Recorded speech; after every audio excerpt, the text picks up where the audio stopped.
हाँ हेलो नमस्कार दोस्तों, global science research YouTube channel में आपका फिर से स्वागत है।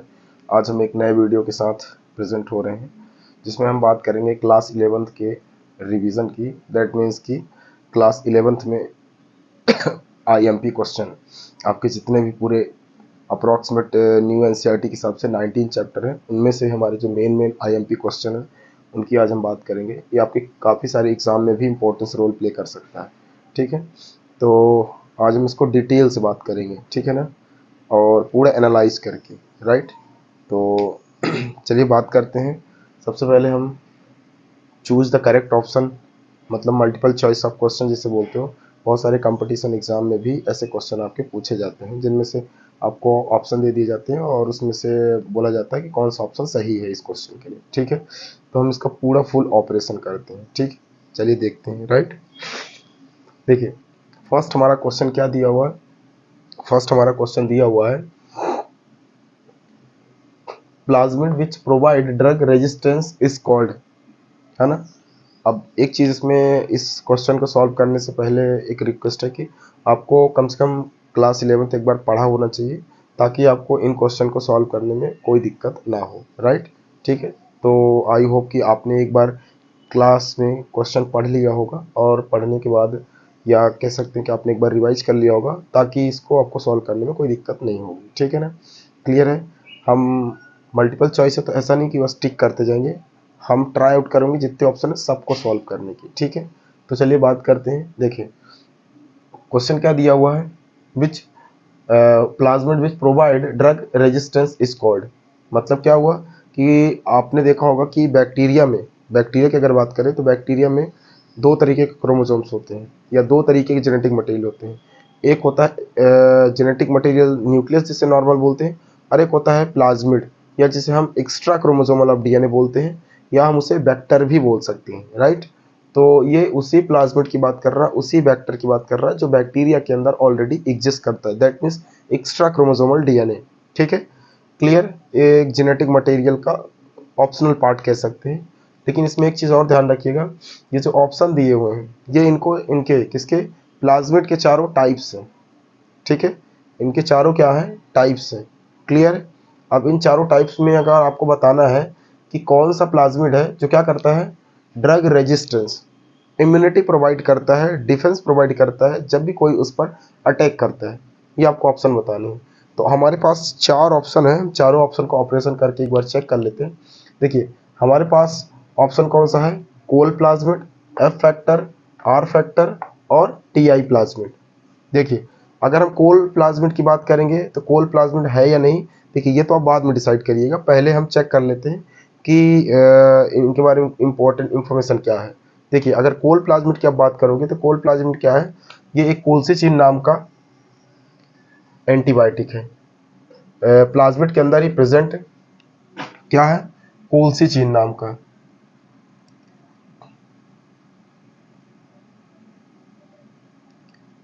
अगर आप इसकी बात करोगे, कोल्सी चीन नाम का एक एंटीबायोटिक है। ठीक है, कोल्सिचिन नाम का क्या है, एक एंटीबायोटिक। राइट, क्लियर है। अब इसके बाद अगर आप बात करोगे किसकी, एफ फैक्टर की, तो ये क्या है, इसका काम क्या है, डिफेंस की तरह ही रोल प्ले करना, लेकिन ये एंटीबॉडी प्रोड्यूस करता है। ठीक है ना। दूसरा है एफ, तो एफ को क्या बोलते हैं, हम एफ को फर्टिलिटी प्लाज्मिड बोलते हैं। क्या बोलते हैं दोस्तों, इसको बोलते हैं फर्टिलिटी प्लाज्मिड। इसको क्या बोलते हैं, फर्टिलिटी प्लाज्मिड। इसका काम क्या होता है, इसकी अगर बात करेंगे तो इसका काम क्या होता है, इसका काम होता है जब भी बैक्टीरिया पे कोई बैक्टीरिया को अपने मल्टीप्लिकेशन करना होता है तो बैक्टीरिया क्या करता है, इसी फैक्टर की वजह से ये क्या करता है, मल्टीप्लाई करता है। तो ध्यान रखिएगा कहीं ना कहीं एफ जो फैक्टर है वो किसके लिए, फर्टिलिटी, मल्टीप्लाई करने के लिए रिस्पॉन्सिबल है। यही बात करेंगे आर प्लाज्मिड की, तो आर प्लाज्मिड का काम क्या है दोस्तों, इसका फुल फॉर्म होता है रेजिस्टेंस प्लाज्मिड। क्या होता है इसका, रेजिस्टेंस प्लाज्मिड। अगर आप बात करेंगे किसकी, आर फैक्टर की, तो उसको क्या बोलते हैं, रेजिस्टेंस प्लाज्मिड। ठीक है, रेजिस्टेंस प्लाज्मिड, ठीक है, रेजिस्टेंस प्लाज्मिड, इसको क्या बोलते हैं दोस्तों, रेजिस्टेंस प्लाज्मिड, ठीक है। मतलब कि जब भी कोई इसके ऊपर अटैक करेगा तो ये एज अ डिफेंसिव मैकेनिज्म क्या इस्तेमाल करता है, आर फैक्टर को, ठीक है। तो ये आपको क्या करना है दोस्तों, ध्यान रखना, किसके अंदर, आर फैक्टर के अंदर। एक लास्ट आता है TI plasmid, tumour inducing plasmid इसे बोलते हैं। आपको पता है कि हर एक स्पीसीज कोई ना कोई डिजीज फैलाता है, तो ये भी क्या करता है, ये इसके कॉज होने से, बैक्टीरिया के कॉज करने से क्या क्या प्रॉब्लम आती है, ट्यूमर, ट्यूमर इंड्यूसिंग प्लाज्मिड, है ना। ये वो प्लाज्मिड है जो क्या करता है, ट्यूमर कॉज करता है, ठीक है। क्या कॉज करता है, ट्यूमर कॉज करता है। तो इसको आपको क्या करना है, थोड़ा सा ध्यान रखना है, राइट, ठीक है। अब उसके बाद नेक्स्ट बात करते हैं, अच्छा इन चारों ऑप्शन में आपका आंसर क्या हो सकता है। अगर इन चारों की बात करेंगे तो इनमें आपका आंसर क्या हो सकता है दोस्तों, तो हमने बोला है रेजिस्टेंस प्लाज्मिड कौन सा है, तो ऑप्शन कौन सा है आपका, ऑप्शन है आपका थर्ड वाला, सी नंबर, ये ऑप्शन आपका सही है। क्यों, क्योंकि इसके हिसाब से रेजिस्टेंस प्लाज्मिड कौन है, आर वाला है, ठीक है। उसके बाद नेक्स्ट बात करते हैं दोस्तों, नेक्स्ट बात करते हैं सेकंड क्वेश्चन। सेकंड क्वेश्चन की अगर बात करेंगे, क्वेश्चन क्या दिया हुआ है, the glowing of the water at night is caused by, ठीक है। इसने बोला रात के समय, ठीक है ना, पानी में चमकदार दिखाई देने वाला स्पीसीज कौन हो सकता है, या किस स्पीसीज की वजह से आपका वाटर नाइट में क्या होता है, चमकदार दिखाई देता है, शाइनिंग करता है, ठीक है ना, ये आपको बताना है। तो दिए गए ऑप्शन में से आपका आंसर क्या हो सकता है, सबसे पहले हम इनका ऑपरेशन करके चेक कर लेते हैं, ठीक है ना, इसका एनालिसिस कर लेते हैं क्या हो सकता है। अगर आप बात करोगे दोस्तों किसकी, यूग्लिना की, ठीक है ना, किसकी बात करोगे, यूग्लिना की, ठीक है।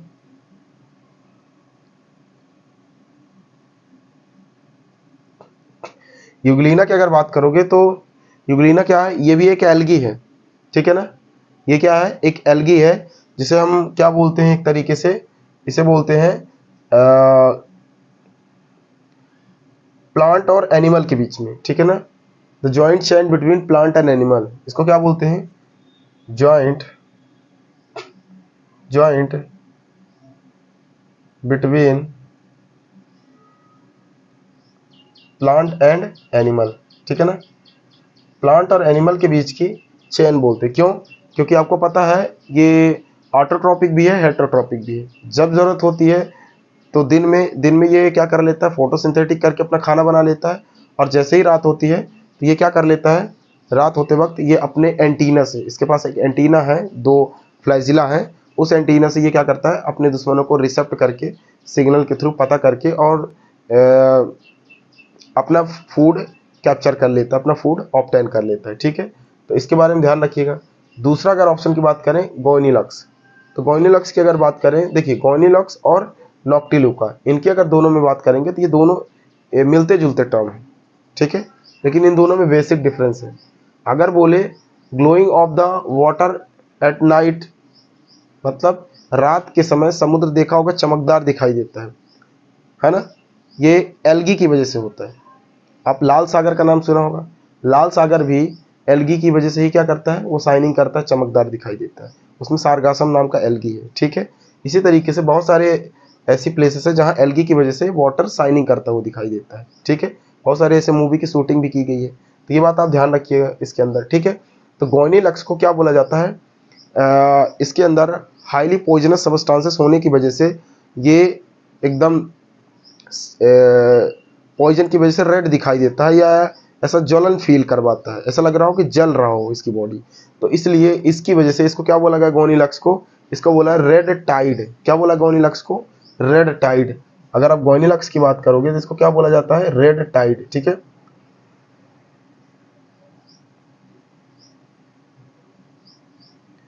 गोइनिलक्स को क्या बोला जाता है, रेड टाइड बोला जाता है, ठीक है, रेड टाइड, क्लियर।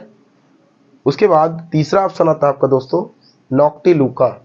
क्या था आपका, नॉक्टिलुका। अगर आप नॉक्टिलुका की बात करेंगे, किसकी सॉरी, अगर आप नॉक्टिलुका की बात करेंगे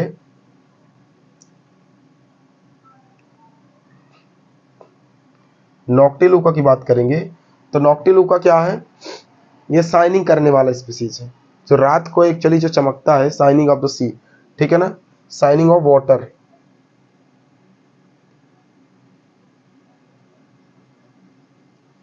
शाइनिंग ऑफ वाटर, रात के समय जो पानी चमकता है वो चमकने की एक्चुअल वजह क्या है, एक्चुअल वजह ये नॉक्टिलुका है, ये भी एक एल्गी है, ये सारे एल्गी हैं। और अगर पॉलीमिक्सा की बात करें तो पॉलीमिक्सा भी इसी की वैरायटी का है, ये नॉर्मल स्पीसीज है, इसके बारे में कोई खास इंपॉर्टेंस नहीं है, ठीक है। तो इन दिए गए ऑप्शन में से आपका आंसर क्या होगा, दिए गए ऑप्शन में से नॉक्टिलुका हमारा सही आंसर है। क्या है हमारा, नॉक्टिलुका हमारा सही आंसर है, ठीक है। अब आते हैं दोस्तों तीसरे क्वेश्चन। अगर आप तीसरे क्वेश्चन की बात करेंगे तो व्हाट आर कॉल्ड बैक्टीरियोफेज, पूछा है बैक्टीरियोफेज क्या है, किस चीज को बैक्टीरियोफेज बोलेंगे। इसमें ऑप्शन दिया हुआ है bacteria parasite on virus, bacteria parasite on bacteria, virus parasite on bacteria, और वायरस पैरासाइट ऑन वायरस। थोड़ा सा जनरल आइडिया दे दें, देखिए ये बैक्टीरिया वायरस जिनकी बात आप कर रहे हो ये एक माइक्रोब्स है, ठीक है ना, ये दोनों ही क्या है, माइक्रोब्स, ठीक है, जो कि क्या करते हैं, प्रोकैरियोटिक कैटेगरी से बिलोंग करते हैं, राइट। अब अगर बात करेंगे इनकी तो आपको पता होगा कि एक स्पीसीज अपने फूड के लिए दूसरे स्पीसीज पर डिपेंड होता है, तो वायरस के पास तो कोई बॉडी होती नहीं है, इसे खाना अगर चाहिए होगा तो ये किसी न किसी की बॉडी में अटैक करेगा, इसलिए वायरस को बाहर रहता है तो नॉन लिविंग, अंदर किसी के बॉडी में एंट्री करता है तो उसे लिविंग बोलते हैं, इसीलिए इसे the joint chain between living and non living बोला जाता है, किसको, वायरस को। तो ये चीज़ें आपको क्या करना, थोड़ा सा ध्यान रखना, किसके बारे में, वायरस के बारे में। वायरस क्या बोला जाता है, लिविंग एंड नॉन लिविंग के बीच की चेन, ये पहली बात ध्यान रखना है। दूसरी बात अगर इसकी बात करेंगे तो बैक्टीरिया की, बैक्टीरिया भी एक माइक्रोब्स है, ठीक है ना, बैक्टीरिया भी क्या है, माइक्रोब्स है। बैक्टीरिया यही अर्थ पे आपको एक सैचुरेशन इन्वायरमेंट क्रिएट की, जिससे रहने लायक इन्वायरमेंट बना, ऑक्सीजन वगैरह यही प्रोड्यूस करवाते हैं, ठीक है। तो इसके साथ थोड़ा इसको ध्यान रखिएगा। इसमें एक चीज़ और है, क्या, इसने बोला है बैक्टीरिया वायरस के ऊपर पैरासाइट होगा या हावी होगा, कि बैक्टीरिया पैरासाइट दैट मीन्स हावी होगा बैक्टीरिया के ऊपर, कि वायरस पैरासाइट होगा बैक्टीरिया के ऊपर, कि वायरस जो है वायरस के ऊपर ही पैरासाइट होगा, तो उसको हम बैक्टीरियोफेज बोलते हैं। देखिए आपको पता होगा हमने प्रोसेस में समझाया था कि जब बैक्टीरिया के ऊपर वायरस अटैक करता है, ठीक है ना, बैक्टीरिया के ऊपर जब वायरस अटैक करता है तो वो क्या कहलाता है दोस्तों, वो कहलाता है आपका बैक्टीरियोफेज, ये हमने पहले ही बताया था। इसकी अगर बात करेंगे, इसकी अगर बात करेंगे, क्या बात करेंगे, bacteria parasite on virus, bacteria one sorry sorry sorry उल्टा हो गया, उल्टा हो गया, वायरस पैरासाइट ऑन बैक्टीरिया, ठीक है, क्योंकि बैक्टीरिया में इतनी पावर नहीं है कि वो वायरस को कंट्रोल कर पाए, ठीक है ना।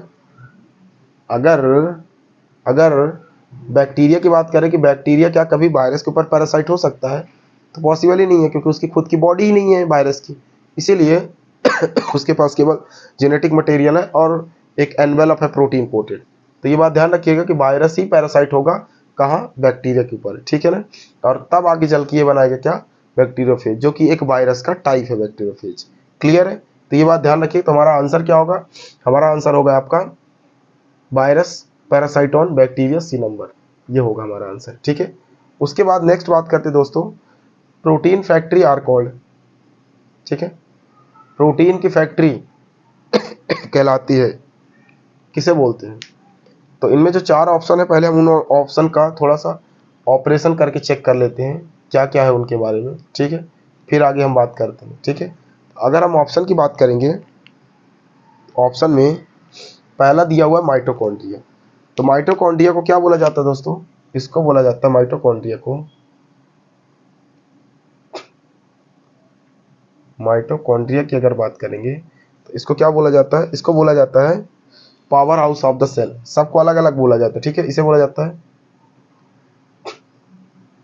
Power house of the cell, ठीक है। कोशिका का क्या बोला जाता है, ऊर्जा गृह, क्या बोला जाता है इसको? Power house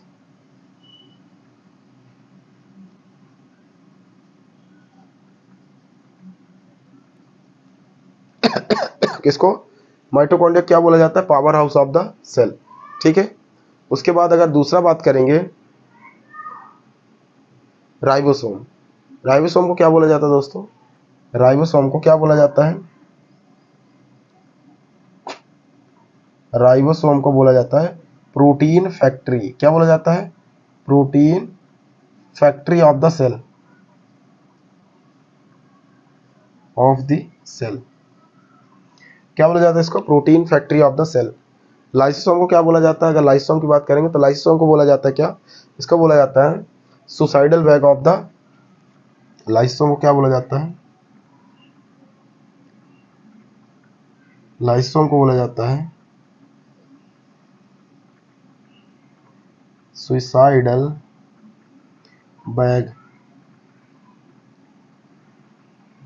bag of the cell. Suicidal bag of the cell. और एक लास्ट ऑप्शन आता है आपका न्यूक्लियस। तो न्यूक्लियस को क्या बोला जाता है? इसको बोला जाता है brain of the cell. Nucleus को क्या बोला जाता है? इसको बोला जाता है ब्रेन ऑफ द सेल।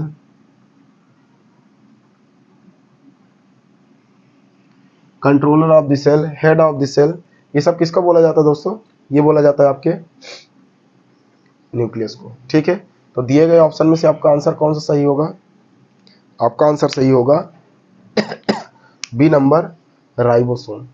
क्या होगा? B number, ribosome. Right, clear. इसके बाद हम नेक्स्ट बात करते हैं किसकी? हम नेक्स्ट बात करते हैं किसकी? हम नेक्स्ट बात करते हैं आपके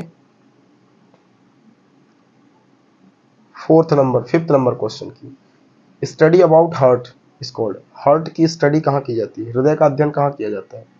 आप बोलोगे हृदय हम निकाल के थोड़ी अध्ययन करते हैं, नहीं, उससे रिलेटेड इंफॉर्मेशन हम किस ब्रांच के अंदर स्टडी करते हैं? हमारे पास ऑप्शन है हीमेटोलॉजी, नेफ्रोलॉजी, कार्डियोलॉजी, हेपेटोलॉजी। अगर आप बात करेंगे हीमेटोलॉजी की, तो हीमेटोलॉजी के अंदर किसकी स्टडी की जाती है? हीमेटोलॉजी के अंदर अगर आप बात करोगे, हीमेटोलॉजी के अंदर किसकी स्टडी की जाती है? हीमेटोलॉजी के अंदर ब्लड की स्टडी की जाती है। हीमोग्लोबिन की स्टडी या ब्लड की ब्लड या हीमोग्लोबिन की। ठीक है। इसके बाद दूसरा दिया हुआ आपका नेफ्रोलॉजी। तो नेफ्रोलॉजी के अंदर किसकी स्टडी की जाती है? नेफ्रॉन की। नेफ्रोलॉजी के अंदर किसकी स्टडी की जाती है? नेफ्रॉन की, है ना। It is excretory system. ठीक है ना, ये सर्कुलेटरी है, ये एक्सक्रीटरी सिस्टम है। इसके बाद कार्डियोलॉजी, तीसरा, कार्डियोलॉजी के अंदर किसकी स्टडी की जाती है?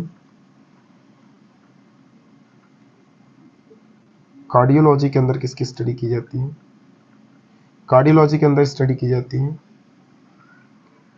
हार्ट की। किसकी स्टडी की जाती है? हार्ट की। और एक लास्ट है आपका हिपैटोलॉजी।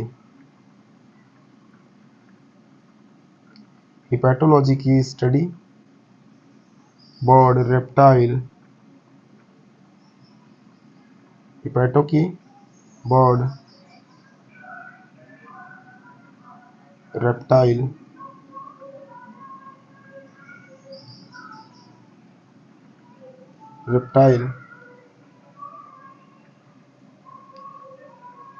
एक्सेट्रा आदि की स्टडी की जाती है। किसके अंदर? इन ब्रांचेस में। ठीक है। तो ये आपको क्या करना है, ध्यान रखना दोस्तों। इसके बाद अगर हम नेक्स्ट बात करें, नेक्स्ट क्या है हमारा नेक्स्ट की अगर बात करेंगे, नेक्स्ट क्वेश्चन क्या कह रहा है? Which is known as cyanobacteria. Cyanobacteria की अगर बात करते हैं दोस्तों, साइनोबैक्टीरिया को क्या बोलते हैं? ब्लू ग्रीन एल्गी बोलते हैं, ब्राउन एल्गी बोलते हैं, सिल्वर एल्गी बोलते हैं, या रेड एल्गी बोलते हैं। ठीक है। तो चलिए हम थोड़ा सा इसका भी एनालिसिस कर लेते हैं क्या क्या है। अगर हम ब्राउन एल्गी की बात करें तो ब्राउन एल्गी को क्या बोलते हैं? ये सॉरी, ब्राउन एल्गी में कौन सा पिगमेंट पाया जाता है? इसमें फाइकोजेंथिन पाया जाता है। कौन सा? फाइकोजेंथिन पिगमेंट। कौन सा पाया जाता है? फाइकोजेंथिन पिगमेंट। ठीक है ना। ब्राउन एल्गी में इसमें फाइकोजेंथिन।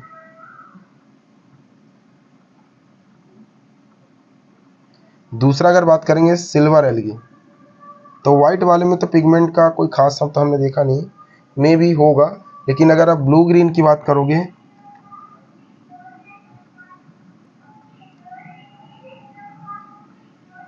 ब्लू ग्रीन की अगर बात करोगे, इसमें फाइकोसाइनिन,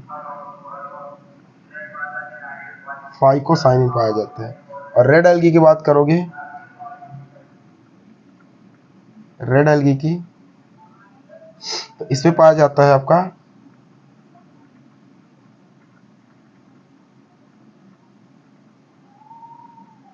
क्रोमैटिन, क्रोमैटिन पाया जाता है। ठीक है, क्या पाया जाता है? क्रोमैटिन या कैरोटीन भी बोल सकते हैं। ठीक है, किसमें? रेड वाले में। ठीक है, तो इनमें दिए गए ऑप्शन के हिसाब से आपका आंसर कौन सा होगा? ये। अच्छा, ब्लू ग्रीन एल्गी को साइनोबैक्टीरिया के नाम से जानते हैं, ये हमने यहाँ लिखना ही भूल गया। फाइकोजेंथिन तो पिगमेंट होता है, इसमें इसको बोलते किससे? साइनोबैक्टीरिया के नाम से जानते हैं, साइनोबैक्टीरिया। इसलिए इसका ऑप्शन क्या होगा दोस्तों? इसका ऑप्शन की अगर बात करेंगे तो ऑप्शन होगा आपका C number, blue green algae. ठीक है, अच्छा हमने इसमें आंसर नहीं लगाया, इसका आंसर क्या? तो आंसर इसका हार्ट की स्टडी, कार्डियोलॉजी। ठीक है, यहाँ पे आपको दिया हुआ है ना। उसके बाद नेक्स्ट बात करेंगे आपका, नेक्स्ट कौन सा? अगर आप नेक्स्ट बात करोगे, next question, which gland are called master gland? किस ग्लैंड को मास्टर ग्लैंड बोला जाता है? अगर आप बात करोगे किस ग्लैंड को मास्टर ग्लैंड बोला जाता है, तो इनमें पहले एक एक करके इनका चेक कर लेते हैं। पीनियल ग्लैंड, इसको क्या बोलते हैं? इसको थर्ड आई बोलते हैं, तीसरी आंख बोलते हैं। ठीक है, पीनियल ग्लैंड को क्या बोलते हैं? थर्ड आई, तीसरी आंख। पीनियल ग्लैंड को क्या बोलते हैं? पीनियल ग्लैंड को थर्ड आई बोलते हैं।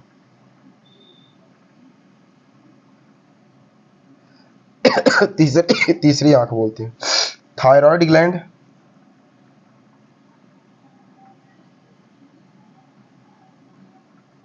थायराइड ग्लैंड की बात करेंगे तो ये सॉल्ट, सॉल्ट को मेंटेन करने के लिए यूज किया जाता है। हाइपोथैलेमस की बात करेंगे,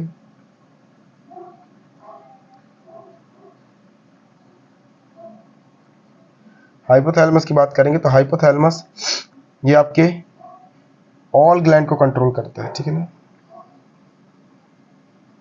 ऑल ग्लैंड, एंडोक्राइन हो या एक्सोक्राइन, ये जितना भी आपको सेंसरी चीजों की फीलिंग होती है ना,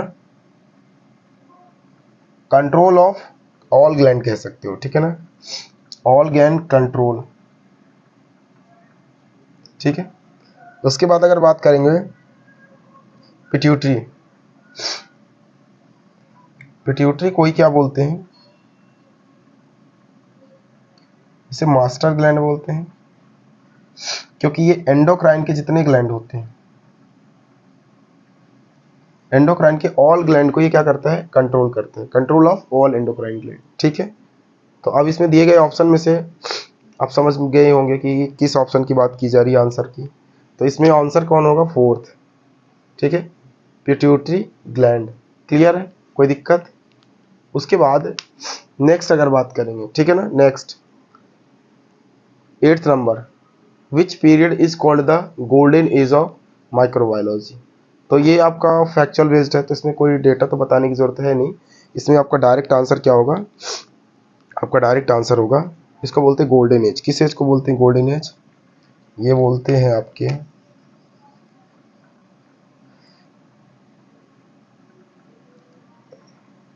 1825 से 1825 से 1914।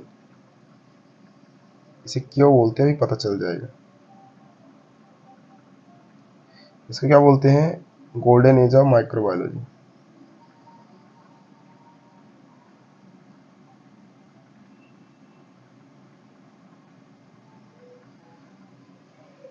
उसका रीजन बताता हूँ। आपको पता होगा कि जितने भी, चाहे बैक्टीरिया हो, वायरस हो, इन पर रिसर्च या जो भी माइक्रोब्स की जितनी भी ओवरऑल डिस्कवरी हुई वो इसी टाइम में, इसी टाइप में हुई, ठीक है ना। ये जो आपका टाइम दिया हुआ है 1825 से 1914 के बीच में, इस बीच में चाहे लुइस पास्चर हो, चाहे लेवेनहॉक हो, चाहे आपके इवानोवस्की हो, ये सब क्या है, इसी टाइम में रमे आए। इस वजह से इस एज को क्या बोल दिया जाता है, गोल्डन एज ऑफ माइक्रोबायोलॉजी। अच्छा, माइक्रोबायोलॉजी के अंदर स्टडी किस चीज की करते हैं दोस्तों,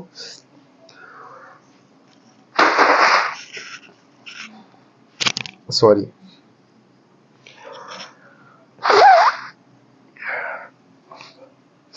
गोल्डन एज की अगर बात करेंगे, इसी एज को क्या बोलते हैं, क्योंकि इस टाइम में, अगर इस टाइम की बात करेंगे तो इस टाइम में क्या हुआ, इस टाइम में जितने भी मेन मेन इंपॉर्टेंट साइंटिस्ट थे वो इसी टाइम में आए और इसी टाइम में रिसर्च किया, है ना। मैंने एग्जांपल में आपको बहुत सारे गिना दिए, ठीक है। तो इसी वजह से इसको क्या बोला जाता है, गोल्डन एज, है ना। अच्छा, माइक्रोबायोलॉजी के अंदर स्टडी की बात कर रहे थे, जितने भी जर्म्स है या माइक्रोब्स है उन सब की स्टडी किसके अंदर की जाती है, माइक्रोबायोलॉजी के अंदर, ठीक है, क्लियर है। अच्छा, एक चीज़ और ध्यान रखिएगा, माइक्रोब्स में आते कौन कौन से, तो बैक्टीरिया, वायरस, फंगस, है ना, ये सब आते हैं। तो ये बात ध्यान रखिएगा, ठीक है ना। जितने भी प्रोकैरियोट्स हैं लगभग लगभग वो सब आ जाते हैं माइक्रोबायोलॉजी के अंदर, ठीक है। उसके बाद नेक्स्ट क्वेश्चन आपका दिया हुआ है, branch of biology which deals with the study of tissue is, है ना।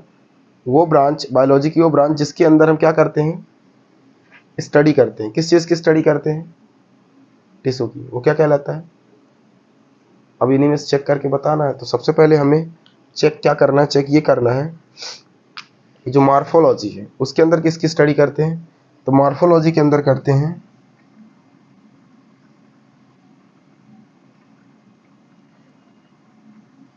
स्ट्रक्चरल पार्ट की, आउटर स्ट्रक्चर की, आउटर स्ट्रक्चर की, ठीक है। उसके बाद अगर नेक्स्ट बात करेंगे, नेक्स्ट दिया हुआ आपका साइटोलॉजी, साइटोलॉजी के अंदर किसकी स्टडी करते हैं,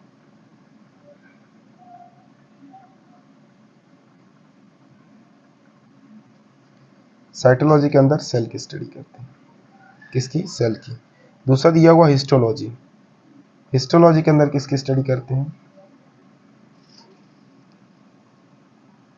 टिश्यू की स्टडी करते हैं, किसकी, टिश्यू की। इसके बाद नेक्स्ट अगर बात करेंगे सेरोलॉजी के अंदर,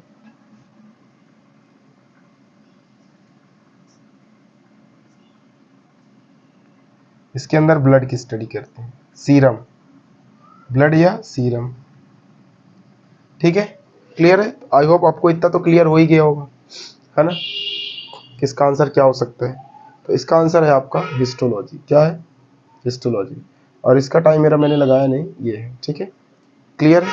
अब इसके बाद नेक्स्ट बात करते हैं, अ ट्रू फिश इज, है ना, अ ट्रू फिश इज, तो सत्य मछली किसे बोलते हैं, इसका डायरेक्ट आंसर भी दे सकता हूँ, ठीक है, डायरेक्ट ही आंसर दे देता हूँ। देखिए फिर भी थोड़ी थोड़ी खासियत बता देता हूँ। देखिए, सिल्वर फिश इसको क्या बोलते हैं, क्योंकि ये दिखने में क्या होती है, एकदम व्हाइट होती है ना, व्हाइट होने की वजह से इसको क्या बोलते हैं, सिल्वर फिश, ठीक है ना, क्या बोलते हैं, सिल्वर फिश, व्हाइट होने की वजह से। दूसरा है दोस्तों क्रे फिश, क्रे फिश की अगर बात करेंगे तो अब ये भी नॉर्मल टाइप की फिश है, इसके बारे में तो खास इंपॉर्टेंट इन्फॉर्मेशन नहीं। डॉग फिश, ये दिखने में आपने देखा होगा, जैसे डॉग का माउथ कैसे ऐसे ऊपर होता है, ठीक है ना, इसी तरीके से, इस तरीके से डॉग की जैसे डॉग डॉग जैसे मुंह माउथ ऊपर करके बैठता है ना, इसी तरीके से ये फिश भी बैठती है, इस वजह से इसको क्या बोलते हैं, डॉग फिश बोलते हैं। और दूसरा वेल, वेल की अगर बात करेंगे, वेल की, तो वेल क्या है, वेल की अगर बात करेंगे तो इसकी वेल क्या है, ये एक मेमेलियन फैमिली से बिलोंग करने वाली फिश है, ठीक है ना, ये एकमात्र ऐसी फिश है जो किससे बिलोंग करती है, वेल फिश की अगर खासियत बात करें, देखिए silver fish, white,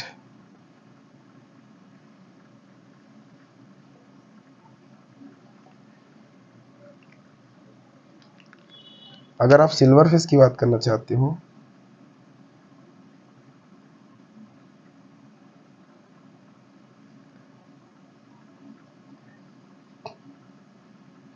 silver fish की, तो ये वाइट होती है, वाइट होने की वजह से ऐसा है। अगर आप बात करना चाहते हैं डॉग फिश की,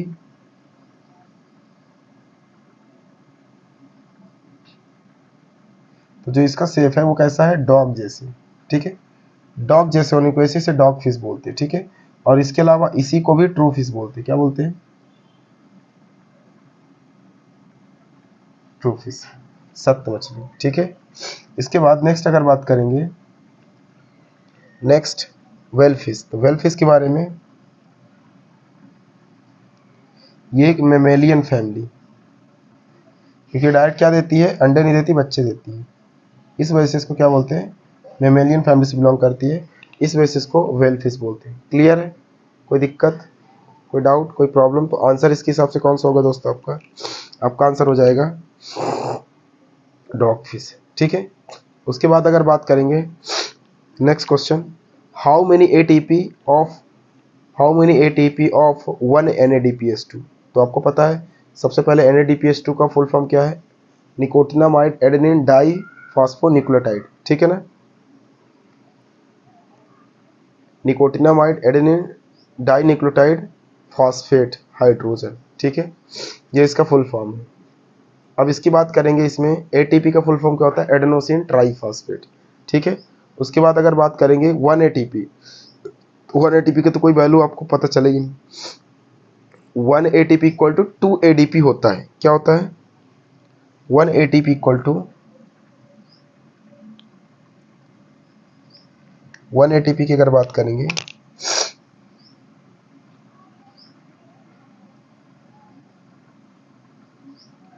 2 ADP एडेनोसिन डाईफॉस्फेट। उसके बाद 3 ATP की बात करेंगे, तो 3 ATP बराबर 1 NADPH2, ठीक है, या NADPH, क्लियर है। उसके बाद नेक्स्ट की अगर बात करेंगे 4 ATP, तो 4 ATP बराबर क्या हो सकता है, 4 ATP बराबर 8 NADPH, 8 NADPH, है ना, इसको लिखने की जरूरत नहीं है, ठीक है, बेसिक जो वैल्यू थी वो हमने बता दिया। तो दिए गए ऑप्शन में से आपका आंसर क्या हो सकता है दोस्तों, दिए गए ऑप्शन में से आपका आंसर हो सकता है 3 ATP, ठीक है, क्लियर है, बराबर 1 NADPH2, मतलब 1 NADPH2 equal to 3 ATP, clear है, कोई डाउट, कोई दिक्कत, कोई प्रॉब्लम, आई होप नहीं होगा, ठीक है। नेक्स्ट की अगर बात करें दोस्तों, नेक्स्ट क्या है, oxygenated blood is red by, है ना, ऑक्सीजनेटेड जो ब्लड है वो रेड किसकी बेस होता है, ठीक है, सॉरी, इस समय सर्दी का मौसम चल रहा है ना, सर्दी से इसलिए परेशान है। अच्छा, अब बात करेंगे oxygenated blood is red by, इसका आंसर क्या होगा। सबसे पहले अगर बात करेंगे हीमोग्लोबिन की, तो हीमोग्लोबिन ये क्या करता है, इसकी वजह से ब्लड आपका रेड होता है। अगर आप बात करोगे हीमोग्लोबिन की वजह से ब्लड क्या होता है, रेड। हीमोसाइनिन की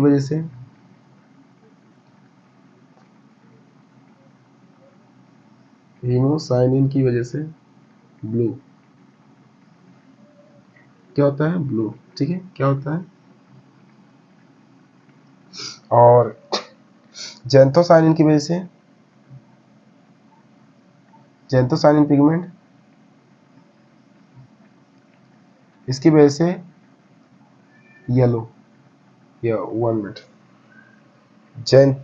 जेंथीन की वजह से तो येलो होता है ना, ये जेंथोसाइनिन होगा, क्या बोल सकते हैं, ब्राउन कलर, ठीक है, ब्राउन। और एक है फाइकोसाइनिन की अगर बात करेंगे,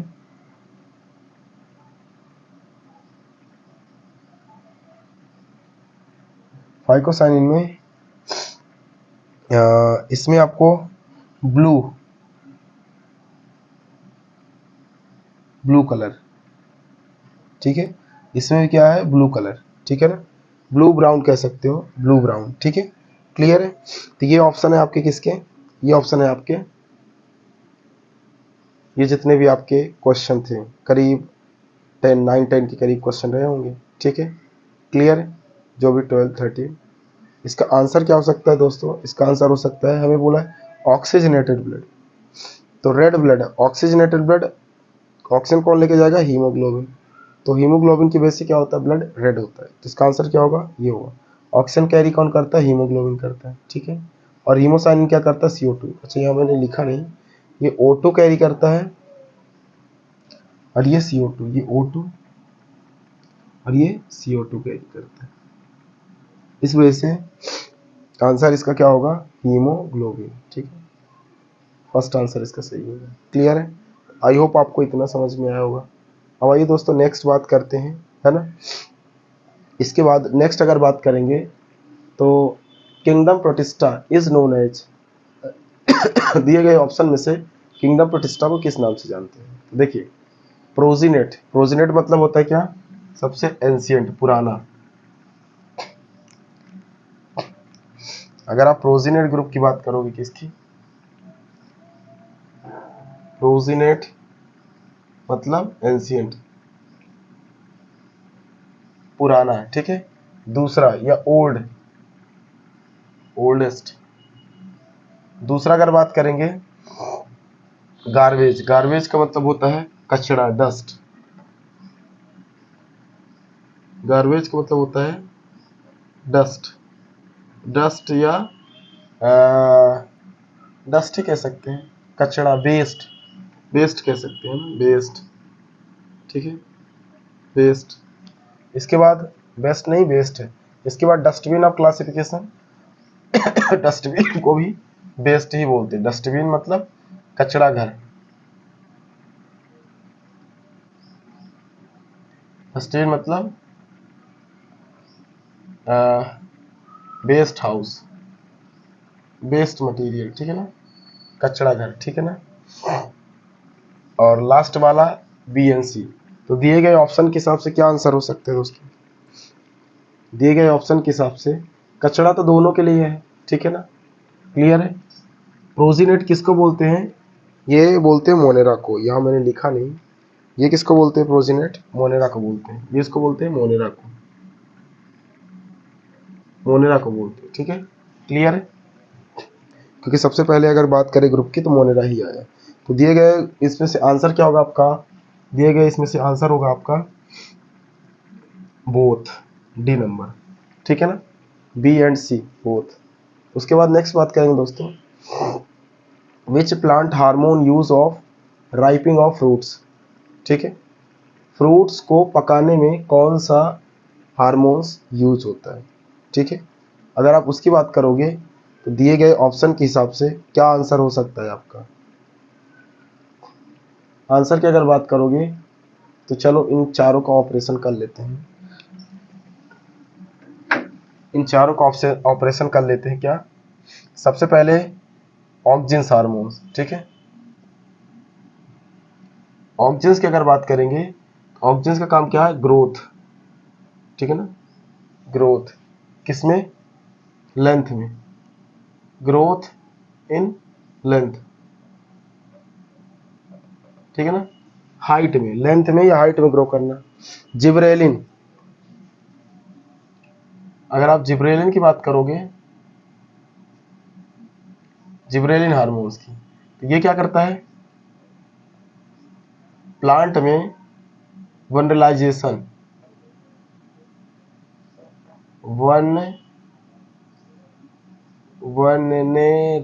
वनरेलाइजेशन मतलब कि एजिंग, क्या लाता है, एजिंग, ठीक है, क्या लाता है, एजिंग, ठीक है, एजिंग लाता है, क्लियर है। उसके बाद नेक्स्ट बात करेंगे एथाइलिन की, ये क्या करता है, राइपनिंग, एथिलीन गैस का नाम सुना होगा ना, ये राइपनिंग में इस्तेमाल होता है, किसमें, राइपनिंग में। इसके बाद एब्सिसिक एसिड की बात करेंगे तो ये किसमें काम आएगा, एब्सिसिक एसिड की अगर बात करेंगे तो इसका काम क्या है, ये इनहिबिटर है, ग्रोथ इनहिबिट, ग्रोथ को क्या कर देगा, इनहिबिट, ग्रोथ को रोक देगा, ठीक है ना, ग्रोथ को क्या कर देगा, इनहिबिट। क्लियर है, ठीक है। तो इसके हिसाब से आंसर क्या होना चाहिए आपका, एथिलीन, ठीक है, प्लांट ग्रोथिंग हार्मोन्स जो राइपनिंग में हेल्प करता है। फिर इसके बाद नेक्स्ट है, who is the discover of blood group, blood group किसने डिस्कवर किया, दिए गए साइंटिस्ट के हिसाब से इनका थोड़ा ऑपरेशन कर लेते हैं, कौन कौन से साइंटिस्ट किन किन चीज के बारे में डिस्कवर करते हैं। अगर आप बात करोगे एडवर्ड जेनर की, ठीक है, किसकी बात करोगे, एडवर्ड जेनर की, तो इन्होंने क्या किया था दोस्तों, दुनिया का पहला vaccine,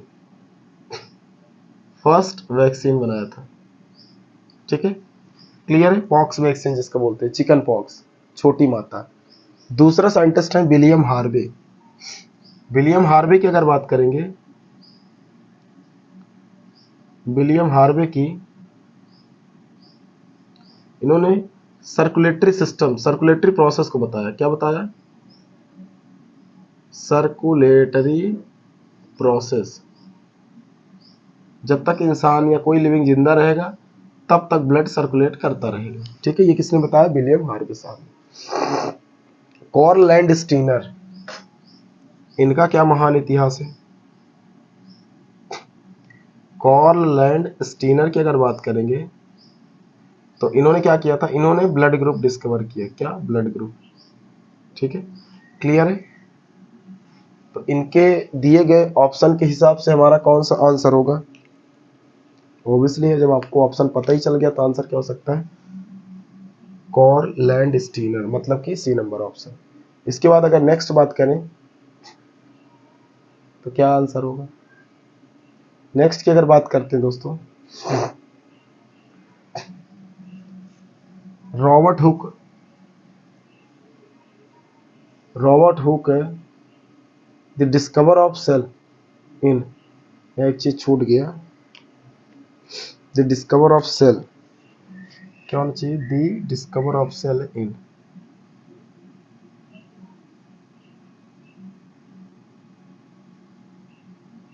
discover of cell in, उन्होंने कब डिस्कवर किया था, तो इनके हिसाब से, ये तो फैक्चुअल बेस्ड क्वेश्चन है तो इसमें कोई दिमाग तो लगाने की जरूरत है नहीं, तो इसका आंसर क्या होगा,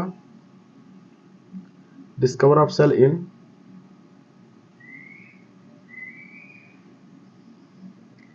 1665 में, डायरेक्ट आंसर है, किसके थ्रू, रॉबर्ट हुक के थ्रू। कहाँ ये डिस्कवर किया गया था, इन कॉर्क ऑफ प्लांट, है ना, और वो भी डेड सेल, डेड सेल इन्होंने डिस्कवर किए थे, ठीक है। इनका लुक कैसा दिखा सेल का, नेट लाइक स्ट्रक्चर या हनी बी, मधुमक्खी के छत्ते, ठीक है ना, नेट लाइक या हनी बी, मधुमक्खी के छत्ते जैसा, ठीक है ना।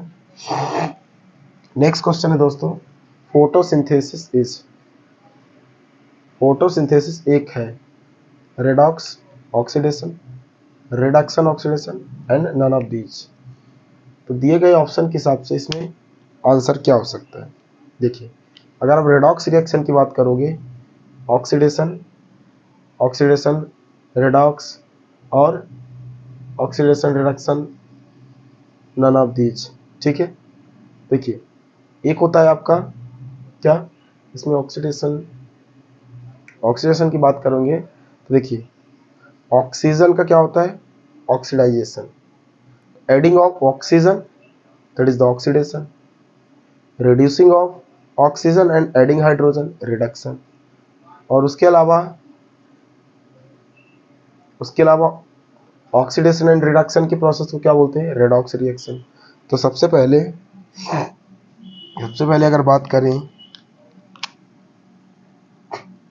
Redox,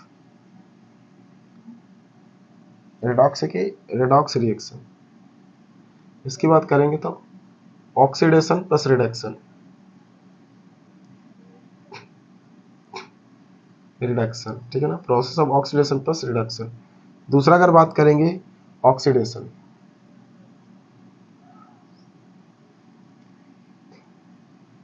adding of O2। दूसरा होता है रिडक्शन,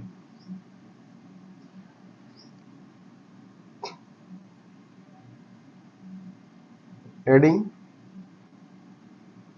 ऑफ वाटर, वो सॉरी हाइड्रोजन, ठीक है। अच्छा, ये एडिंग होगा तो रिड्यूस इसमें ऑक्सीजन होगा, और ऑक्सीडेशन में अगर ऑक्सीजन ऐड हो रहा है तो रिड्यूस हाइड्रोजन होगा, ठीक है। अब आता है ऑक्सीडेशन रिडक्शन। ऑक्सीडेशन रिडक्शन में क्या हो रहा है, इसको बोलते हैं रिडॉक्स। ऑक्सीडेशन रिडक्शन को क्या बोलते हैं, अब ये तो इसी का उल्टा है तो इसमें मैं नहीं लिख रहा हूँ, लेकिन हाँ ऑक्सीडेशन रिडक्शन में हो क्या रहा है, रिडक्शन को रिडॉक्स बोलते हैं, रिडॉक्स रिएक्शन, ठीक है। क्लियर है। तो दिए गए ऑप्शन में से आपको बताना है कि फोटोसिंथेसिस किस में हो रहा है। अब फोटोसिंथेसिस में हो क्या रहा है, फूड बन रहे हैं, ठीक है।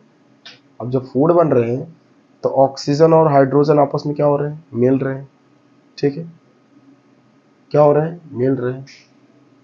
तो जब उसमें मिल रहे हैं तो मिलने के बाद आपको जब फोटोसिंथेटिक रिएक्शन हो जाती है तो लास्ट में आपको क्या बचता है,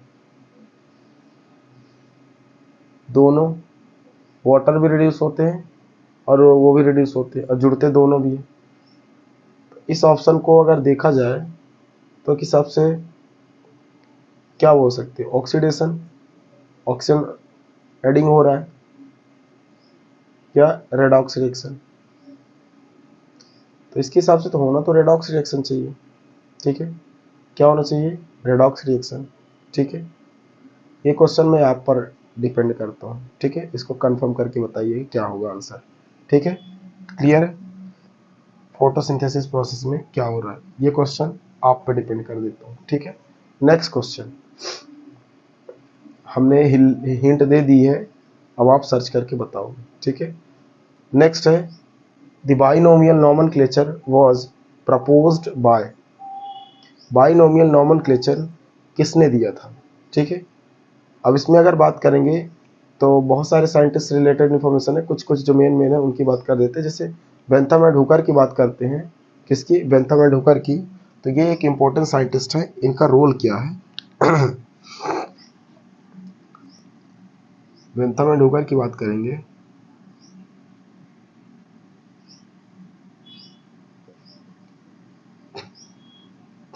इन्होंने मॉडर्न क्लासिफिकेशन ऑफ प्लांट दिया था, modern classification of plant.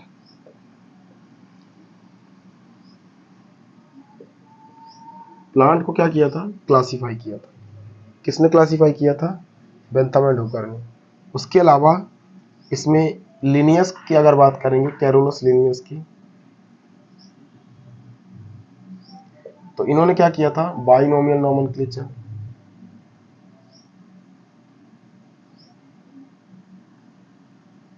Binomial nomenclature, binomial nomenclature दिया, ठीक है ना। क्लियर है। फादर ऑफ टैक्सोनॉमी भी इनको बोलते हैं, क्या बोलते हैं, फादर ऑफ टैक्सोनॉमी भी इनको बोलते हैं, क्या बोलते हैं, फादर ऑफ टैक्सोनॉमी।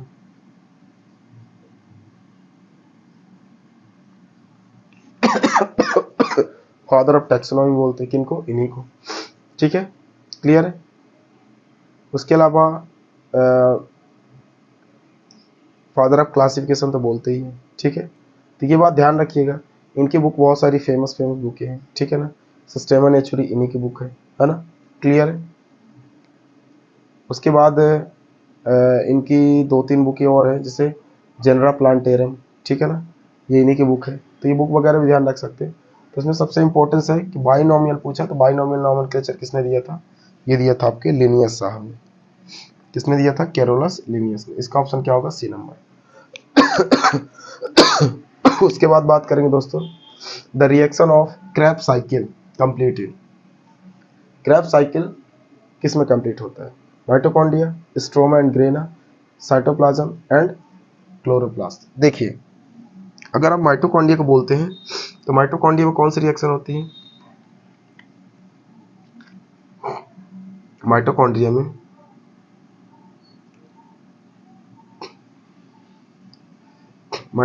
में क्रेब्स साइकिल। उसके बाद साइटोप्लाज्म में ग्लाइकोलिसिस। ठीक है। उसके बाद नेक्स्ट ग्रेना एंड स्ट्रोमा में light and dark reaction.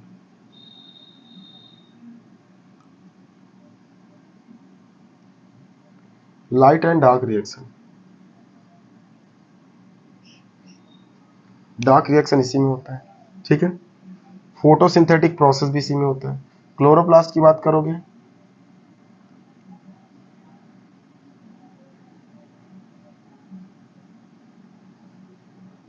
Photosynthetic,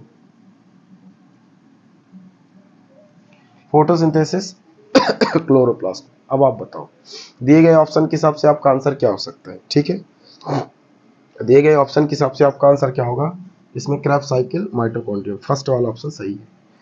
इसके बाद दोस्तों नेक्स्ट क्वेश्चन निकल के आता है आपका, the pacemaker of heart is. Heart में पेस मेकर किसको बोलते हैं, तो देखिए एवी नोड, इसे बोलते हैं एट्रियो वेंट्रिकुलर नोड। ठीक है, एवी नोड को क्या बोलते हैं, एवी को बोलते हैं पेस सेटर। क्या बोलते हैं, पेस सेटर। पेस सेटर मतलब अगर आपका कभी हार्ट फेल हो जाता है तो वो सिग्नल को कलेक्ट करने का, इंपल्स को कलेक्शन का काम कौन है, एवी नोड का। एवी नोड सिग्नल, ठीक है ना, किसको ट्रांसफर करता है, एसए नोड को। इसको बोलते हैं साइनो एट्रियो वेंट्रिकुलर नोड। तो एसए नोड को, इसको बोलते हैं एट्रियो वेंट्रिकुलर, इसको बोलते हैं साइनो। तो एसए नोड इसको बोलते हैं पेस मेकर। क्या बोलते हैं, पेस मेकर। जब कभी आपका हार्ट क्या हो जाता है, फेल हो जाता है, तो उस समय सिग्नल को बनाने का काम, एक डिवाइस लगाई जाती है आपके हार्ट में जो सिग्नल को जनरेट करके आपके हार्ट को रेगुलेट किया जा सके, तो उसको बोलते हैं क्या, पेस मेकर। उसके बाद दोस्तों बंडल ऑफ हिच की बात करेंगे, तो ये सिग्नल को ले जाने में, बंडल ऑफ हिच ये एक वायर है ना, क्या है, एक वायर, वायर, ठीक है ना, टू ट्रांसफर सिग्नल, ठीक है ना, सिग्नल कहाँ, डिफरेंट पार्ट ऑफ हार्ट के डिफरेंट पार्ट में सिग्नल को ट्रांसफर करते हैं। उसके बाद नेक्स्ट क्वेश्चन इसमें क्या, पुरकिंजे फाइबर।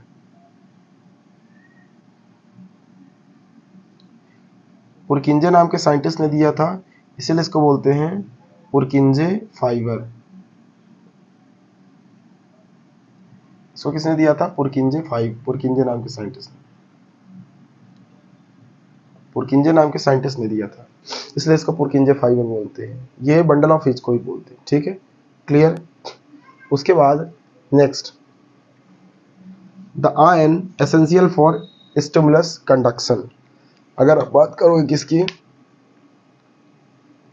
कि जब भी कभी आपको सिग्नल का एक्सचेंज होता है, चाहे वो सेल मेम्ब्रेन में हो, चाहे आपके नर्व सेल्स में हो, जहां भी सिग्नल का एक्सचेंज होता है, ठीक है ना, वहां पे आपको इन सिग्नल्स की, इनमें किसी न किसी की जरूरत पड़ती है। ठीक है, क्लियर है। तो देखिए अगर आप इनकी बात करेंगे तो, अब देखिए इन बाकी सिग्नल्स की अगर आपकी जरूरत की बात करेंगे तो आपको इनकी जरूरत, जैसे ये ब्लड क्लॉटिंग में जरूरत पड़ती है कैल्शियम की। मैग्नीशियम की अगर बात करेंगे तो ये आपको तब जरूरत पड़ती है जब आप क्या करते हो, डीएनए एक्सचेंज करते हो, डीएनए फॉर्मेशन करते हो, या कह सकते हैं कि जब रिकॉम्बिनेंट डीएनए तैयार करते हो तब मैग्नीशियम की जरूरत पड़ती है। ठीक है ना। उसके अलावा आपको सोडियम और कैल्शियम, तो सोडियम की जरूरत आपको किसके साथ पड़ती है, सॉल्ट के साथ रिक्वायरमेंट होता है। उसके बाद नेक्स्ट एलिमेंट कैल्शियम, तो कैल्शियम आपके बॉडी में होना ही चाहिए, है ना, ब्लड को क्लीन करता है, साफ करता है। तो इसमें जो ऑप्शन बचा है ना, वो एक लास्ट ऑप्शन फैक्चुअल बेस्ड है, सोडियम और पोटेशियम। इसी के नाम पर सोडियम पोटेशियम पंप चेन। क्या है,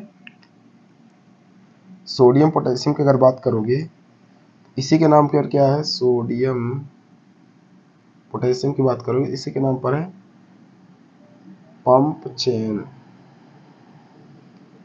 ठीक है, सोडियम पोटेशियम पंप चेन। ठीक है, क्लियर। तो इसका ऑप्शन क्या होगा, दिए गए क्वेश्चन के हिसाब से इसका ऑप्शन होगा आपका ए नंबर। नेक्स्ट है मेल हार्मोन्स इज। इसमें मेल हार्मोन्स कौन सा है? अगर आप बात करोगे किसकी, ऑप्शन की, तो एस्ट्रोजन, एंड्रोजन, प्रोजेस्टेरॉन, टेस्टोस्टेरोन। देखिए ये तीनों जितने हैं, एस्ट्रोजन, एंड्रोजन और प्रोजेस्टेरॉन, ये तीनों फीमेल हार्मोन है, ठीक है ना। ये तीनों क्या है, फीमेल हार्मोन है। आपको पता है एस्ट्रोजन क्या करता है आपका, ये आपके पीरियोडिक साइकिल में हेल्प करता है, ठीक है ना। एस्ट्रोजन और प्रोजेस्टेरॉन कौन कौन सा, oestrogen and progesterone periodic cycle में,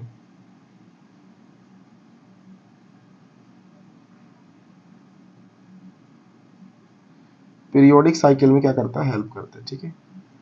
किसमें, पीरियोडिक साइकिल में, क्लियर है। उसके बाद नेक्स्ट है आपका दोस्तों, एंड्रोजन भी फीमेल हार्मोन ही है ना। ये प्रोजेस्टेरॉन और एस्ट्रोजन का सिक्रीशन करवाता है, ठीक है ना। एंड्रोजन क्या करता है, सिक्रीशन करवाता है। टेस्टोस्टेरोन की बात करेंगे, इन दोनों का सिक्रीशन कौन करवाता है, एस्ट्रोजन और प्रोजेस्टेरॉन, इसका सिक्रीशन करवाता है एंड्रोजन। इसके बाद नेक्स्ट है प्रोजेस्टेरॉन। तो प्रोजेस्टेरॉन की अगर बात करेंगे, सॉरी टेस्टोस्टेरोन, टेस्टो, अच्छा ये बनाते क्या है, ओवम, क्या बनाते हैं, ओवम, ओवुलेशन के थ्रू, पीरियोडिक साइकिल के थ्रू। टेस्टोस्टेरोन, टेस्टेरोन, ये क्या करते हैं, ये स्पर्म का फॉर्मेशन करते हैं, फॉर्मेशन ऑफ स्पर्म, ठीक है, क्लियर है। ये बात आप ध्यान रखिए, राइट, क्लियर है।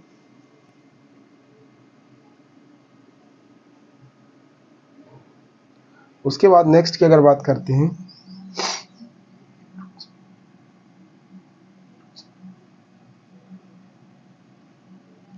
अच्छा एंड्रोजन आपका मेल है, सॉरी यहाँ पे क्या है, ये मेल है ना, ठीक है।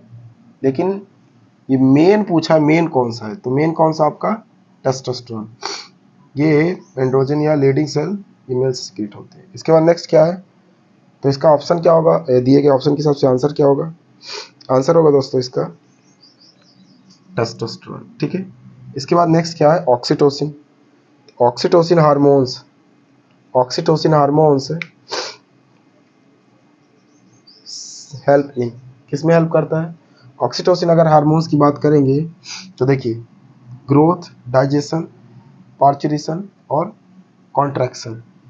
अगर आप कॉन्ट्रैक्शन की बात करोगे तो इसमें हेल्प करता है रिलैक्सिन, रिलैक्सिन करता है कॉन्ट्रैक्शन में, रिलैक्सिन करता है कॉन्ट्रैक्शन में, इसलिए इसको, one minute one minute one minute one minute, sorry sorry, contraction में हेल्प करता है ऑक्सीटोसिन, कॉन्ट्रैक्शन और milk secretion, contraction and milk secretion, ठीक है, मिल्क सिक्रीशन। उसके बाद ग्रोथ में तो आपको पता है, ग्रोथ में प्रोजेस्टेरॉन और एंड्रोजन, ठीक है ना, ग्रोथ में तो आपको पता है। ग्रोथ में एक और हार्मोन है आपका, कौन सा, एस्टेरॉयड। ग्रोथ में कौन है, एस्टेरॉयड, एस्टेरॉयड। इसके बाद नेक्स्ट है पार्चुरेशन।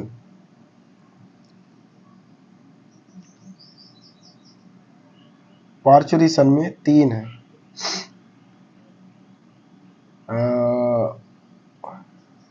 ऑक्सीटोसिन, रिलैक्सिन, वैसोप्रेसिन,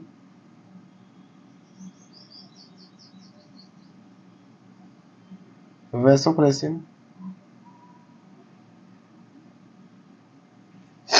है ना, ये सब हेल्प करते हैं, ठीक है, क्लियर।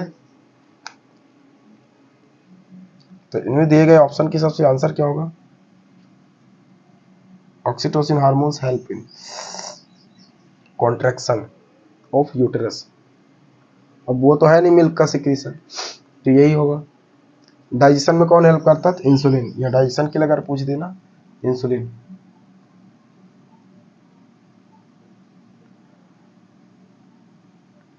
केवल इंसुलिन नहीं है, और भी है। इंसुलिन है, उसके अलावा गैस्ट्रिक ग्लैंड है, गैस्ट्रिक ग्लैंड है, ठीक है ना, क्लियर है ना। उसके बाद नेक्स्ट अगर बात करेंगे, next question, emergency hormones is, किस हार्मोन्स को इमरजेंसी हार्मोन्स बोलते हैं? इसमें दिए गए ऑप्शन के हिसाब से आंसर क्या होगा?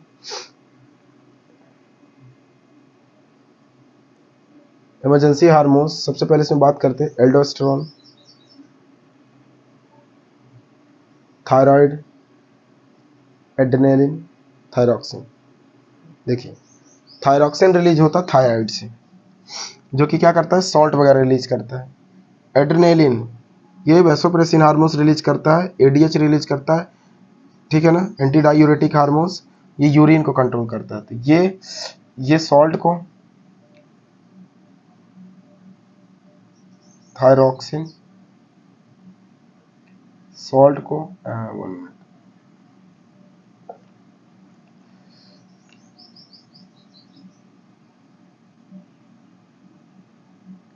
थायरॉक्सिन,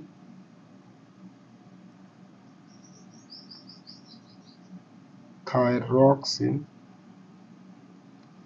ये सॉल्ट, उसके अलावा एड्रेनालिन, यूरिन, यूरिन, ठीक है। उसके बाद नेक्स्ट थायराइड, थायराइड रिलीज करता है थायरॉक्सिन, ठीक है ना। थायराइड ये आपके गले से सिक्रेट करता है, तो कैल्शियम वगैरह ये सिक्रेट करता है। तो दिए गए ऑप्शन के हिसाब से आंसर इसका क्या हो सकता है, इमरजेंसी हार्मोन। अच्छा हाँ, एक चीज़, एड्रेनालिन यूरिन सिक्रेट करता है, और इसको बोलते हैं इमरजेंसी हार्मोन्स। क्या बोलते हैं, इमरजेंसी। क्योंकि जब आप क्या करते हो, डिसीजन लेते हो, जब आप कोई डिसीजन लेते हो, डिसीजन लेकर घबराहट वाले ऐसे काम करते हो, डरावने वाले काम, डर डर की वजह से जब हार्मोन सीक्रेट होता है, तो उसको बोलते हैं इमरजेंसी हार्मोन्स, ठीक है ना। इसको फाइट एंड फ्लाइंग हार्मोन्स भी बोलते हैं। क्यों? क्योंकि इस स्टेज में ये हार्मोन्स बहुत ज़्यादा सीक्रेट होता है, और आप जब दौड़ते हो तो ऐसा लगता है आप उड़ रहे हो, जब आप किसी से लड़ते हो तो आपको बहुत ताकत आती है, तो वो इसी हार्मोन्स की वजह से आती है। इसीलिए इसको बोलते हैं क्या, इमरजेंसी हार्मोन्स और फाइट एंड फ्लाइंग हार्मोन्स, ठीक है। इमरजेंसी क्या, ये इमरजेंसी कंडीशन में सीक्रेट होता है, इसलिए इसको बोलते हैं इमरजेंसी हार्मोन। तो दिए गए ऑप्शन के हिसाब से आंसर क्या होगा इसमें, इसमें आंसर होगा आपका एड्रेनालिन। इसके बाद नेक्स्ट क्या है, which type of excretory waste in human. दिए गए ऑप्शन में से इसमें से कौन सा आंसर इसका सही है? तो ऑप्शन के हिसाब से अगर देखेंगे तो अमोनिया, क्या पूछा है, excretory waste in human, human में देखिए अमोनिया, ये हाई वाटर की ज़रूरत होती है, रिक्वायरमेंट होती है क्या करने के लिए, इसे वेस्ट, एक्सक्रीटिव वेस्ट को निकालने के लिए। तो वो स्पीसीज होंगे जो वाटर में रहते हैं, तो इनमें मोस्टली क्या होते हैं, मोस्टली आएंगे जैसे फिश, फिश रिलीज करता क्या, अमोनिया। उसके बाद यूरिया, यूरिया की अगर बात करेंगे तो यूरिया को रिलीज करने के लिए कम वाटर की जरूरत पड़ती है, तो यूरिया में कौन आएगा, ह्यूमन, यूरिया, ठीक है।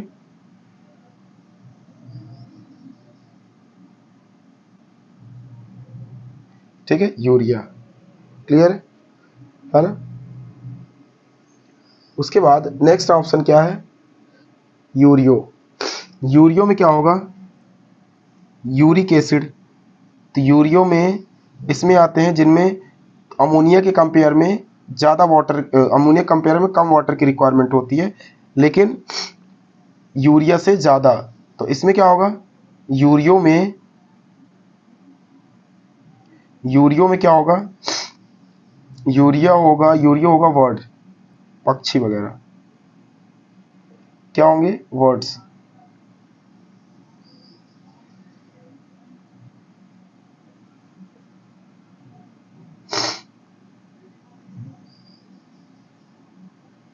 वर्ड्स में क्या होगा,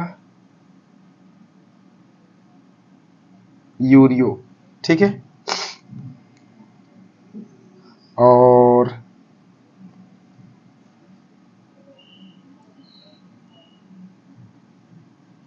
अगर बात करेंगे नेक्स्ट और क्या रह गया, ग्वानिन। तो ग्वानिन, इसको भी ग्वानिन रिलीज करता है कॉकरोच।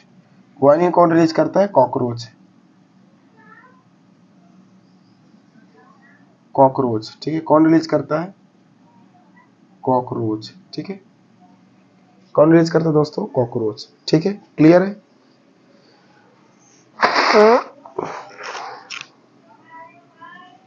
सॉरी।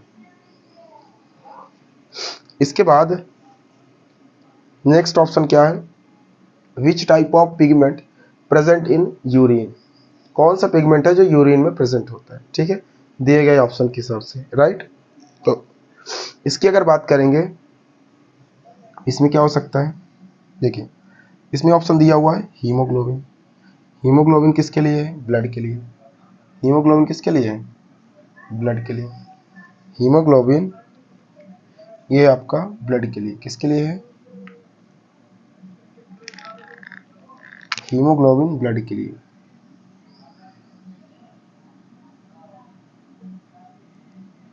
हीमोग्लोबिन है ब्लड के लिए। क्लियर है? किसके लिए? ब्लड के लिए। उसके बाद नेक्स्ट है हीमोसाइनिन। ये रेड कलर की ब्लड के लिए, रेड ब्लड की। और ये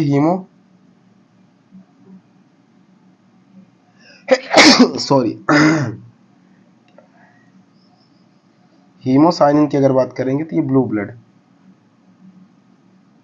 ब्लड के लिए। क्लियर है? उसके बाद नेक्स्ट बात करेंगे यूरोक्रोम। तो आपके यूरिन का जो येलो कलर होता है,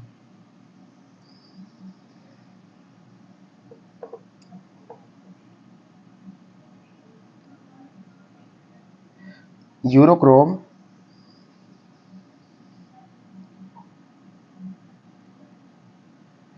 आपका जो यूरिन का colour, urine yellowish colour of urine,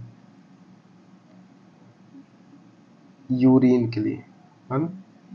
urine में जो येलो कलर होता है उसके लिए। बिलिरुबिन आपके बेस्ट पोटी के लिए। बिलिरुबिन की बात करेंगे,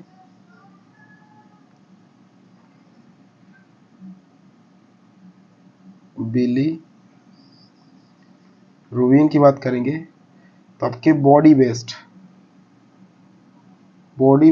दैट मीन्स पोटी की बात करेंगे तो ये किस में आता है? बिलिरुबिन। बिलिरुबिन का जो कलर होता है वो इसी की वजह से सीक्रेट कहाँ से होते हैं? लीवर से।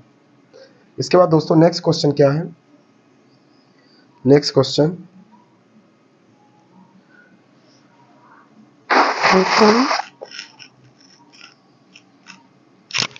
दोस्तों आपको पता होगा कि सर्दी जुकाम में हालात कैसे हो जाते हैं, ठीक है। इसके बाद नेक्स्ट अगर बात करेंगे, नेक्स्ट क्वेश्चन क्या है? A living system is a. Living कैसा सिस्टम होता है? Open system, close system, both, none of these. देखिए, अगर आप बात करेंगे ओपन सिस्टम जिसमें एनर्जी का एक्सचेंज हो सकता है, उसके बाद क्लोज सिस्टम जिसमें नहीं हो सकता, बोथ जिसमें दोनों हो भी सकता है नहीं भी हो सकता, नॉन ऑफ दीज, कोई नहीं। लिविंग क्या है? देखो, एक लिविंग क्या है? वो नॉन लिविंग थिंग्स पे डिपेंड है। इसका मतलब हम जो भी खाना खाते हैं वो नॉन लिविंग से प्रोड्यूस होता है एज अ लिविंग के फॉर्मेट में। हम उसका इस्तेमाल करते हैं, डाइजेस्ट करके एक्सक्रीटिव वेस्ट बाहर छोड़ देते हैं, और जब हम काम करते हैं तो एनर्जी हमारी लॉस भी हो जाती है। तो हमें बाहर से एनर्जी का एक्सचेंज हो रहा है, ठीक है ना। अंदर आ रहा फिर बाहर जा रहा, अंदर आ रहा बाहर जा रहा है। दैट मीन्स दिए गए ऑप्शन के हिसाब से आपका आंसर क्या होगा? जो दोनों हो सकता है। इसमें ओपन में क्या है? एक्सचेंज हो पा रहा था। लिविंग क्या है? एक ओपन सिस्टम है, ठीक है। उसके बाद नेक्स्ट क्या है? अच्छा, नॉन लिविंग की बात करें तो नॉन लिविंग एक्सचेंज कर ही नहीं पाता, तो नॉन लिविंग क्या है? क्लोज सिस्टम, ठीक है। उसके बाद नेक्स्ट की बात करेंगे, बोथ दोनों तो हो ही नहीं सकता, ठीक है। उसके बाद नेक्स्ट लास्ट दो क्वेश्चन बचे हैं। इसके बाद नेक्स्ट की बात करेंगे, which organ is known as blood bank. किस ऑर्गन को हम, बॉडी का कौन सा ऑर्गन है जिसे हम ब्लड बैंक के नाम से जानते हैं? तो वो ऑप्शन है दिए गए ऑप्शन में से लीवर, लंग्स, स्प्लीन, हार्ट। देखिए, लीवर की बात करेंगे तो लीवर क्या करता है? बाइल जूस कंटेन करता है, ठीक है ना। तो इसलिए इसको, इसे लीवर एक लार्जेस्ट ग्लैंड भी है और एक हिसाब से ये डाइजेशन में भी हेल्प करता है, ठीक है ना। तो लीवर की अगर बात करें, और लंग्स की बात करती है, फिल्ट्रेटिंग ऑर्गन है। लंग्स को क्या बोलते हैं? Filtrate organ. Lungs filter of oxygen. Lungs क्या करता है? Filter of oxygen, O2। Filter of O2, O2 को फिल्टर मतलब कि CO2 को फिल्टर करके O2 में कन्वर्ट करते हैं। उसके बाद दूसरा क्या है? स्प्लीन, इसे बोलते हैं ब्लड बैंक। Blood bank. अच्छा, एक चीज और ध्यान रखिए दोस्तों, इसमें हार्ट, हार्ट को क्या बोलते हैं? Heart body engine, engine of body, ठीक है ना। इंजन ऑफ बॉडी, बॉडी का इंजन किसे बोलते हैं? हार्ट को। किसको? हार्ट को। क्लियर है? हार्ट को क्या बोलते हैं? बॉडी का इंजन, क्योंकि ब्लड वहां आके बॉडी के डिफरेंट पार्ट तक पहुंचाया जाता है, ना कि स्टोर किया जाता है। ग्रेवयार्ड ऑफ आरबीसी या ब्लड बैंक स्प्लीन को बोलते हैं, आपके जस्ट स्टमक के नीचे होता है। और एक चीज और ध्यान रखिएगा, ब्लड यहीं आके फिल्टर होता है। वैसे एक फिल्टर एक आपको किडनी में होगा, लेकिन जैसे आप इसके आपको पता होगा कि उसमें ब्लड में बहुत सारे सीरम वगैरह बहुत सारी चीज़ें होती हैं जो आरबीसी डेड हो जाती है, उनको फिल्टर तो करना है ना, तो वो फिल्ट्रेशन कहाँ होता है? स्प्लीन में ही होता है। इसी वजह से इसे ब्लड बैंक बोलते हैं या ग्रेवयार्ड ऑफ आरबीसी बोलते हैं। क्लियर है? आई होप इतना समझ में आ गया होगा। इसके बाद नेक्स्ट की बात करेंगे, लास्ट क्वेश्चन है इसमें दोस्तों। अच्छा, आंसर क्या होगा इसके हिसाब से? ठीक है, इसके हिसाब से आंसर होगा आपका स्प्लीन। ठीक है, इसके बाद एक लास्ट क्वेश्चन है, the process of crossing over by which stage, किस स्टेज के द्वारा क्रॉसिंग ओवर की प्रोसेस होती है? क्रॉसिंग ओवर सेल डिवीजन पढ़ा होगा, जिसमें क्रोमोसोम एक्सचेंज होते हैं, है ना, होमोलोगस क्रोमोसोम। तो अगर आप कंडेंसेशन की बात करोगे तो जाइगोटीन, पेयरिंग की बात करोगे तो डिप्लीटीन, और अगर क्रॉसिंग ओवर की बात करोगे तो पैकिटीन। अगर आपसे क्या पूछे क्रॉसिंग ओवर तो पैकिटीन, क्रॉसिंग ओवर, क्रॉसिंग ओवर की, ठीक है, क्लियर है। और लेप्टोटीन में किएज्मा फॉर्मेशन या सेपरेशन, ठीक है, क्लियर है। तो आई होप इतना आपको समझ में आ गया होगा, ठीक है, क्लियर है। ये आपके इंपॉर्टेंट क्वेश्चन है जो आपके एग्जाम में कहीं ना कहीं बायोलॉजी सेक्शन से देखने के लिए मिल जाते हैं। तो आई होप ये एक्सप्लेनेशन आपको पसंद आया होगा, और अगर पसंद आया तो आप अपने दोस्तों के साथ इसे शेयर कर सकते हैं, है ना, ताकि उनको भी इस चीज़ का बेनिफिट मिले। और इसे लाइक ज़रूर करें, और अगर कोई डाउट है इसमें से तो क्वेश्चन ज़रूर इसमें कमेंट बॉक्स में मेंशन करें। जय हिंद।